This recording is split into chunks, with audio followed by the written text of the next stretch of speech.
Muito bom dia! Hoje é dia 1º de janeiro, oficialmente estamos em 2025. Então, feliz ano novo para você que me acompanha aqui no canal do Lessa, para toda a sua família, para vocês que me acompanharam ao longo de 2024, que me acompanham aqui e me apoiam desde a criação deste canal. O primeiro vídeo do canal do Lessa em 2025 é um vídeo que vai ter informação, vai ter notícia como sempre, mas é um vídeo de agradecimento, é um vídeo de gratidão. 2024, eu posso dizer para vocês, sem dúvida nenhuma, sem medo de errar, foi o ano mais desafiador da minha carreira. Foi o ano mais difícil, mais desgastante, em que eu me deparei com diversas situações extremamente complicadas, em que recebi muitas críticas e muitos elogios também, porque é assim que as coisas acontecem. Mas tem momentos em que as críticas vão prevalecer mais, em outros momentos os elogios, e a gente tem que saber, e é uma coisa que eu passo aqui para vocês, que eu refleti muito sobre isso, por mais difícil que seja, por mais complicado que seja o desafio, a gente vai sofrer um pouco, mas de tudo a gente tira um aprendizado. E a gente tem que valorizar aquilo que a gente faz de bom. Às vezes a gente olha muito para os nossos erros, sabe? Porque a gente talvez não faça bem ou não tenha feito bem, e a gente dá um peso muito maior às críticas, a algo negativo, do que aquilo que a gente constrói de positivo. Então, nesse lugar em que eu estou, e eu me cobro muito, tem uma responsabilidade muito grande que eu sempre carreguei comigo, e isso não muda, não vai ser diferente agora, por ser, querendo ou não, em alguns momentos, uma ponte, principalmente para quem vive longe aqui do Rio de Janeiro, para quem tem pouco contato com o Fluminense, e muitas vezes das mensagens que eu mais me deixa feliz é quando alguém fala, pô, Lessa, através do seu canal eu me aproximo do Fluminense. Né? Através do seu canal eu me informo, eu me sinto parte disso. Esse é o grande objetivo. E quando eu criei o canal do Lessa, eu não imaginava.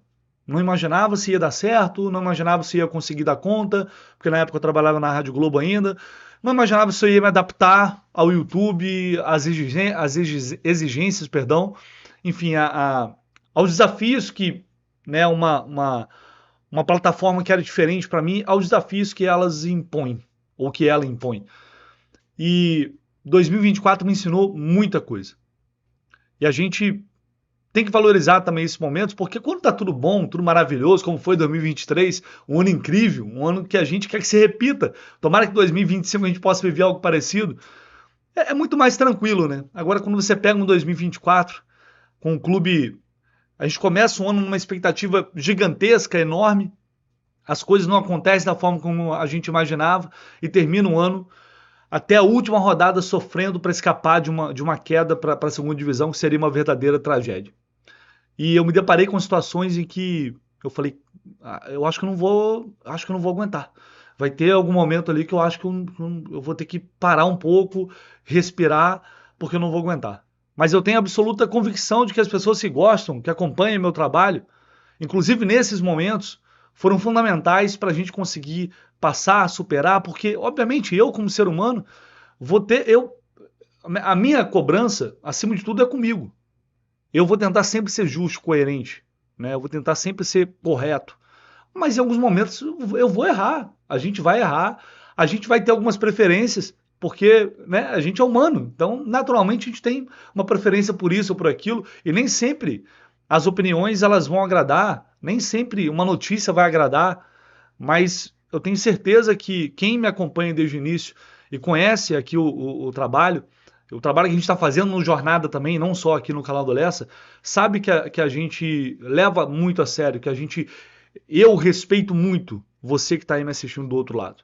Então a minha preocupação sempre vai ser, ano após ano, melhorar, evoluir, investir para que você, torcedor do Fluminense, tenha a melhor cobertura possível, uma cobertura responsável, uma cobertura que faz tudo que está dentro das nossas possibilidades para deixar você bem informado. Isso inclui noites mal dormidas, isso inclui, em alguns momentos, um desgaste mental muito grande, porque é muita cobrança de pessoas, né, no entorno do futebol, do clube, que vem cobrar, que vem rebater, que vem combater. Então não é fácil. Então eu só queria agradecer a vocês. A gente chegou em 2025 a marca de 100 mil inscritos. Infelizmente não tem a placa do YouTube ainda, porque muita gente já mandou mensagem sobre isso.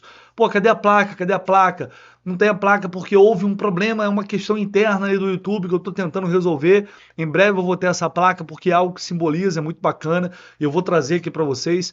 Mas conseguimos chegar a essa marca de 100 mil inscritos, uma marca muito especial para mim. Vocês não têm noção do quanto foi difícil construir isso e do quanto eu sonhei e desejei a partir do momento que eu entendi que era possível chegar lá. E a gente chegou. E o canal do Lessa não existe sem vocês. O canal do Lessa não existe sem a participação, sem o apoio de vocês. Tudo isso só é possível porque vocês estão aqui. E a gente chegou lá. Mas é apenas uma das tantas etapas que eu pretendo cumprir aqui. Com o Fluminense na Série A, na Série B, onde estiver, na Libertadores, na Sul-Americana, no Brasileiro, a gente vai continuar sempre junto. Com a fé, a esperança de que 2025 vai ser muito melhor do que foi 2024. Eu pensei em até escrever um texto, sabe? Para falar aqui para vocês. Mas eu falei, cara, só vou abrir o microfone e vou falar o que realmente está no meu coração. Então, por esse ano ter sido tão difícil e tão desafiador, a gente passou por ele, a gente sobreviveu, e eu valorizo muito isso. A gente aprendeu muito, e a gente certamente vai crescer bastante com tudo isso. E eu espero ser um profissional muito melhor e também que a gente possa ter muito sucesso ao longo não só de 2025, mas também dos próximos anos. Então, o canal do Lessa, na verdade, ele não é do Lessa apenas, muito pelo contrário, ele é de vocês também. Muito obrigado pelo apoio, pelas críticas também, porque fazem parte as críticas respeitosas, as críticas construtivas, e eu leio, a gente não consegue responder porque são muitos comentários, eu estou sempre lendo, eu estou sempre, sabe, me inteirando daquilo que vocês estão dizendo, das reclamações, dos elogios, tudo isso faz parte. Então, a gente vai seguir junto e muito obrigado pelo apoio de todos, que 2025 possa ser um ano maravilhoso para todos nós, para vocês, para sua família, um ano abençoado para todos vocês, que ele possa começar da melhor maneira possível. Um abraço, feliz 2025 para todos, mas calma que não acabou ainda não. Bom, e quando a gente fala de 2025 sobre Fluminense, a gente está num momento muito importante, que é um momento de contratações, é hora de planejar, é hora de construir um grupo, é hora de acertar os tantos erros que foram cometidos em 2024, e a gente se preocupa, será que a diretoria do Fluminense realmente aprendeu? Será que a gente vai ver uma nova realidade em 2025? O time forte, competitivo, time com saúde, um time vibrante, uma equipe que volte a deixar o seu torcedor feliz, a dar prazer ao seu torcedor. É isso que a gente quer desse Fluminense 2025. A gente sabe que o Flu não vai ter condições de investir como outros rivais, de gastar tanto dinheiro. Então tem que ser inteligente, tem que agir de forma muito estratégica no mercado para trazer jogadores que possam agregar e que possam fazer a diferença. E aí, falando em contratações, vou colocar aqui na tela, lá no Jornada a gente faz a atualização diária sobre os jogadores que estão chegando e saindo do Fluminense. E a gente teve um anúncio do jovem Joaquim Lavega, uruguaio de 19 anos, que foi anunciado, que chega do River Plate do Uruguai, com uma expectativa relativamente grande, porque o rival, o Vasco, estava interessado, o Fluminense foi lá, deu o chapéu, e ele já foi convocado para a seleção principal do Uruguai, é capitão titular da seleção sub-20 da seleção uruguaia, inclusive foi convocado novamente agora.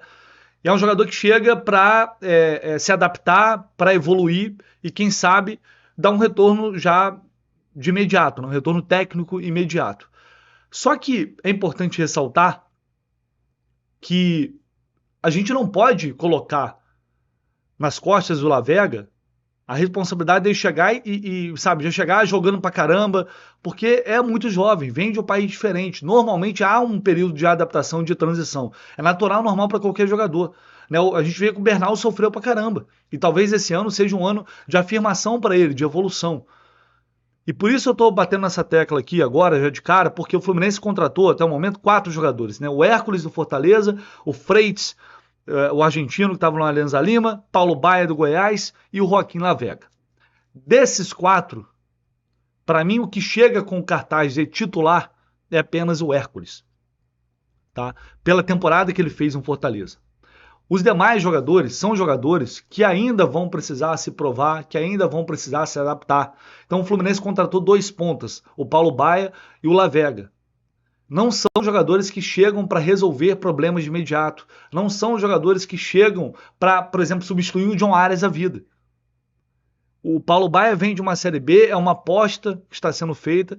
E o Lavega também é um jogador para a gente pensar a médio e longo prazo. Talvez ele chegue jogando para caramba? Talvez chegue. Talvez chegue.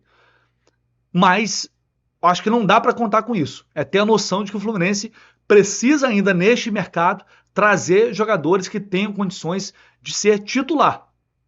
Que cheguem com essa expectativa, brigando por isso. Desses nomes, para mim, somente o Hércules. O Freitas também ele vem para brigar por uma situação ali, mas a princípio no banco de reservas. Então a gente tem que ter um pé no chão. Por quê? Até o Felipe Barros fez um post aqui interessante, eu vou compartilhar aqui com vocês, que é bacana porque é o que eu venho falando sobre perfil nesta janela de transferências. Além da faixa etária dos atletas, uma aparente busca por jogadores que consigam balançar as redes, fazer gols, que é algo que o Mano falou na última entrevista dele. Ele bateu nessa tecla. Jogadores, e o Mário também, se não me engano, jogadores que sejam agressivos, jogadores que tenham boa capacidade de conclusão. Durante 2024, só o Arias superou a barreira de 10 gols do Fluminense ao longo do ano. É muito pouco. Então a gente tem o Paulo Baier, que fez 18 gols em 24, Lavega 12 gols, Hércules 5 gols, é um volante, e o Freitas 4 gols, sendo o zagueiro barra lateral esquerdo. Dois atacantes que têm no arremate um ponto de destaque, e dois atletas de meio, defesa que também consegue pesar na área e finalizar de média distância. Então uma característica, concordo com o Felipe, é uma característica específica que o Fluminense está buscando no mercado. Né? É um perfil interessante, que eu venho falando aqui, jogadores mais jovens, com saúde, que a gente sabe que vai suportar um ritmo, que a gente vai rejuvenescer o elenco, vai trazer uma mescla bacana com jogadores veteranos que o Fluminense já tem. Então esse é um movimento muito interessante e me permite dizer que, traz uma expectativa bastante interessante para 2025. Me anima um pouco esse caminho que o Fluminense está tomando. Ainda é cedo para cravar qualquer coisa. Ainda é cedo. Mas, apesar desse perfil ser o que eu acho que a torcida está esperando, o ideal, pensando naquilo que a gente tem já no elenco, a gente tem que entender que esses jogadores, à exceção do Hércules, eles não chegam para o time titular. O Fluminense ainda precisa ir ao mercado, trazer jogadores de qualidade que cheguem para dar, ou com condições de dar uma resposta imediata e, de fato, levantar o nível do time, de fazer com que o Fluminense tenha condições de disputar novamente ali entre as principais equipes do país brigando pelos títulos. E para isso precisa de atletas saudáveis, mas também com experiência. Então eu tô falando isso porque a gente precisa ser cauteloso. Anima os jogadores que chegaram? Me anima. Dá uma indicação de que a gente está no caminho certo. Mas ainda é cedo para dizer que o Fluminense está fazendo uma boa janela, que o Fluminense já tem um time muito melhor, que o Fluminense já tem peças mais interessantes. Eu falei para vocês aqui, eu prefiro pecar dessa vez em ser um pouco mais rigoroso, pecar pelo excesso de uma visão mais crítica do que achar que, agora já está tudo maravilhoso, tá tudo bem, né? O Fluminense está contratando muito bem, vamos arrebentar. E não é bem assim. Não é bem assim. Eu acho que a ideia está dentro daquilo que o treinador espera, está dentro do que é o futebol praticado pelo técnico, que esse ano vai ter uma responsabilidade diferente. Ele chegou, o Mano Menezes, para salvar o Fluminense de um rebaixamento, e agora ele chega para começar uma temporada e para fazer com que esse Fluminense dispute títulos no ano. Então, são objetivos muito diferentes e aí a gente vai ter que aguardar para ver se o Mano Menezes terá a capacidade de fazer isso ou não. A gente já tem algumas saídas confirmadas, como do Felipe Melo, Diogo Barbosa, Marquinhos, Gabriel Pires, Felipe Alves, John Kennedy, que vai agora também, amanhã viaja para o México, o Terence está em compasso de espera, né? A gente ainda não tem uma definição em relação à situação dele, jogadores que estão renovando, Thiago Santos, Samuel Xavier, Keno, Manuel, Ganso, Cano, Lima. A gente já abordou esse tema recentemente e vamos falar mais disso quando as negociações estiverem de fato definidas, né, de uma vez por todas, para depois aí sim a gente fazer um balanço completo do que foi a janela de transferências do Fluminense. Mas para começar esse ano, para abrir 2025, eu confesso que estou com uma expectativa muito positiva do caminho que está sendo traçado até o momento. Eu espero que continue assim, mas fazendo novamente essa advertência aqui. O Fluminense ainda precisa contratar jogadores com qualidade técnica indiscutível e que cheguem para elevar o nível dessa equipe. Por falar em elevar o nível, vou trazer aqui até um trecho que o meu amigo Renan, nosso Renan Reis, Laranja Tricolor, tirou ali de alguns lances do La Vega, para a gente observar como ele joga. Ontem não tive a oportunidade de fazer isso, mas para a gente conhecer um pouco mais esse jogador de 19 anos que está vestindo a camisa do Fluminense.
Bom, a gente vê que é um jogador interessante, né? De lado, veloz, que vai para cima, que tenta o drible, que busca a linha de fundo para servir o centroavante, que finaliza também. É mais um jogador com essa capacidade, tanto que faz gols, finaliza bastante. Então é muito interessante. É uma aposta muito bacana, muito legal. A gente tem que ter paciência, porque é muito jovem ainda. Aquilo que eu falei para vocês, vai precisar de um tempo aí para se aclimatar e conseguir ficar à vontade para jogar o futebol dele, mas é o tipo de, principalmente um jogador que estava em final de contrato, que não renovou, que está chegando, entre aspas, de graça, principalmente por isso, se torna ainda melhor. Então, tomara que tenha muito sucesso e que finalmente o Uruguai, porque o Fluminense não tem sorte com o Uruguai, né? É um negócio impressionante. Tomara que essa história seja diferente, tomara que o La Vega possa ser o caso de sucesso finalmente de um Uruguai, pegando a história recente, né, com a camisa do Fluminense. Fechou, pessoal? É isso, a gente fica por aqui. Mais uma vez, feliz ano novo para vocês, feliz 2025, estaremos juntos e ao longo desta semana a gente volta com muito mais conteúdo aqui no canal do Lessa. Grande abraço, valeu!